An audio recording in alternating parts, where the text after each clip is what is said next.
Rear Admiral George Cockburn, died beneath the south wing of the United States Capitol at roughly 9 o'clock on the night of August 24, 1814, killed by a powder blast his own men had triggered. With him died Major General Robert Ross, the victor of Bladensburg, along with some 30 British officers and seamen who had been heaping mahogany furniture into pyres in the Senate chamber moments before. The smoke that rose over Washington that night carried not the message of British triumph the cabinet in London expected, but the obituary of an entire campaign. In this alternate timeline exploration, we examine what could have happened and why the real history unfolded differently. The events leading to that moment were, until the explosion, exactly as history records them. President James Madison had asked Congress for a declaration of war against Great Britain on June 1, 1812, and received it on June 18. After 2 years of inconclusive fighting along the Canadian frontier, the abdication of Napoleon in April 1814 had freed Wellington's Peninsula veterans for service across the Atlantic. Major General Robert Ross landed roughly 4,500 of those regulars at Benedict, Maryland, on August 19 and 20, 1814. On the afternoon of August 24th, his column shattered the American militia at Bladensburg in less than 4 hours. President Madison, Secretary of State James Monroe, and Secretary of War John Armstrong fled westward. Dolly Madison cut the Gilbert Stuart portrait of George Washington from its frame and bore it into Virginia. By dusk, the president's house and the treasury were burning, and Cockburn had personally ridden through the deserted avenues to direct the destruction of the Capitol. What no one in that incendiary party knew, and what would not be reconstructed for years afterward, was that a small quantity of black powder had been left in the Capitol's lower vaults, forgotten in the panic of evacuation. When the burning rafters of the Senate chamber gave way, a single beam fell through the floor. The blast tore the south wing apart and scattered burning timbers across Pennsylvania Avenue. Survivors stumbled out into a square already filled with smoke, calling for officers who would never answer. Colonel Arthur Brooke, who had been resting with the reserve a half-mile to the east, found himself the senior surviving officer of the entire expedition. He was a competent brigade commander, but he had not planned the campaign, did not know the disposition of the fleet in detail, and had no instructions for what to do if both Ross and Cockburn fell on the same night. Rumors moved faster than orders. Within an hour, sergeants were repeating that an American column of regulars was marching down from Baltimore. By midnight, Brooke had decided that the prudent course was to consolidate, reform the brigade outside the city, and march for the transports at Benedict at first light. The Navy Yard stores that Ross had intended to burn the next morning were left standing. Wounded men were carried on improvised litters, and a number of the dead, including Ross and Cockburn, were buried in shallow graves near the smoking ruin of the Capitol because there was no way to carry them back to the ships. The British force that had walked into Washington in parade order shuffled out of it in silence. Vice Admiral Sir Alexander Cochrane received the first dispatches aboard HMS Tonnant in the Patuxent on August 26th. He read them twice. Cochrane was not a sentimental man, but he understood at once that the Chesapeake campaign was finished.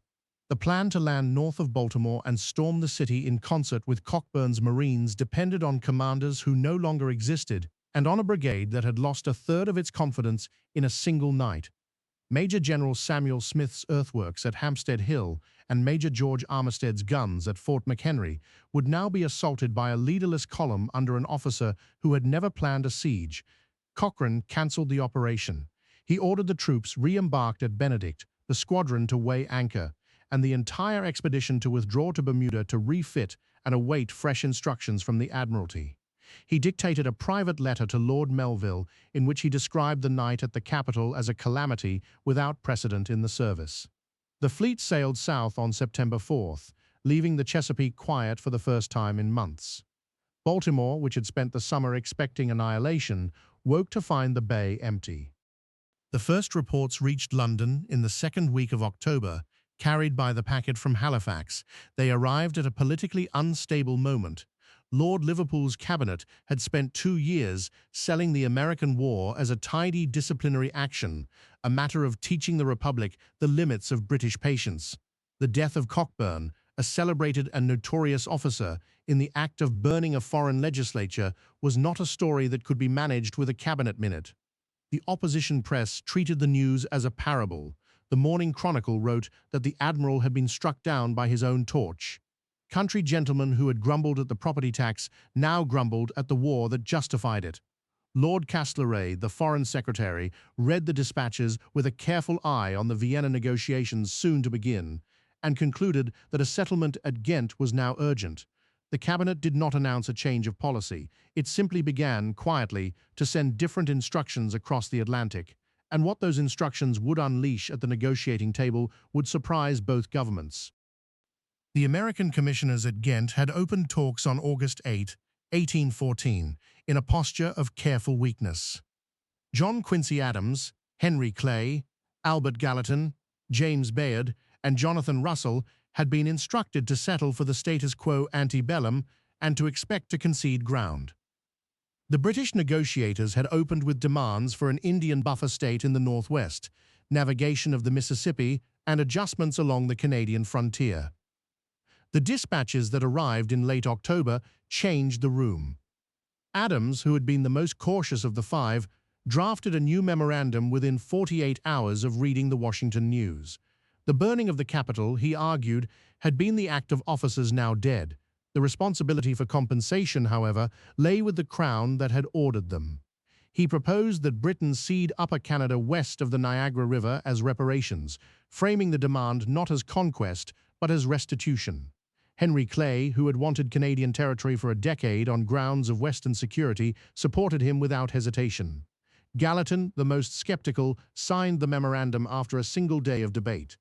In New England, the news from Washington and from Ghent arrived almost together.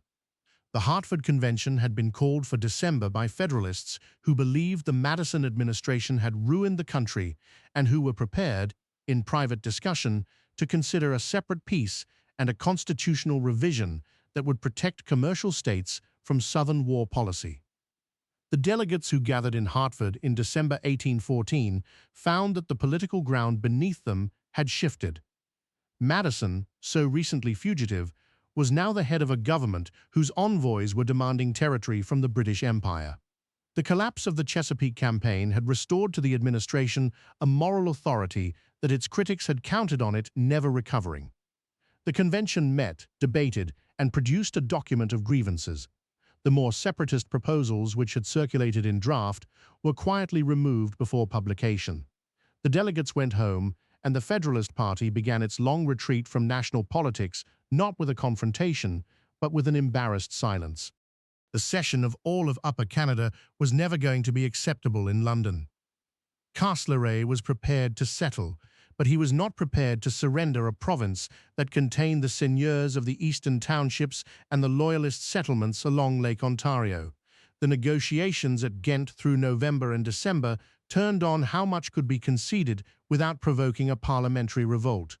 The compromise that emerged in late December gave the United States the strip of Upper Canada west of the Detroit River, a corridor that included the settlements at Sandwich and Amherstburg and that anchored the American position on the Western Lakes. Both governments agreed to demilitarize the Great Lakes, withdrawing armed vessels and forbidding new fortifications along the shore. The American delegation accepted these terms after dispatches confirmed that the Royal Navy remained at Bermuda and showed no sign of returning to the Chesapeake. The treaty was signed on December 27, 1814, and ratified in Washington the following spring in a Senate chamber that was still a roofless ruin. The rebuilt Capitol, completed in stages over the following decade, incorporated a small memorial in the rotunda recording the night of August 24, 1814, and the names of the British officers buried beneath the original south wing. It was a strange monument, mourning enemies on American ground. But the Congress that approved it understood that the explosion had done more for the Republic than any battle of the war. The Detroit frontier, secured by treaty, opened the upper Midwest to American settlement a generation earlier than it might otherwise have come. Demilitarization of the lakes spared both nations a naval arms race that neither could easily afford. The Royal Navy adopted, in 1815, a standing order forbidding the use of fire in occupied public buildings without written authorization from a flag officer present on shore, a rule that would govern its conduct in colonial operations for the rest of the century. In Britain, the death of Cockburn became a cautionary tale rather than a martyrdom, invoked whenever a parliamentary debate turned to the conduct of officers in foreign capitals. In the United States, the night was remembered less for what was destroyed than for what an accident had made possible, a peace dictated rather than accepted, drawn from a fire that no one had intended to set.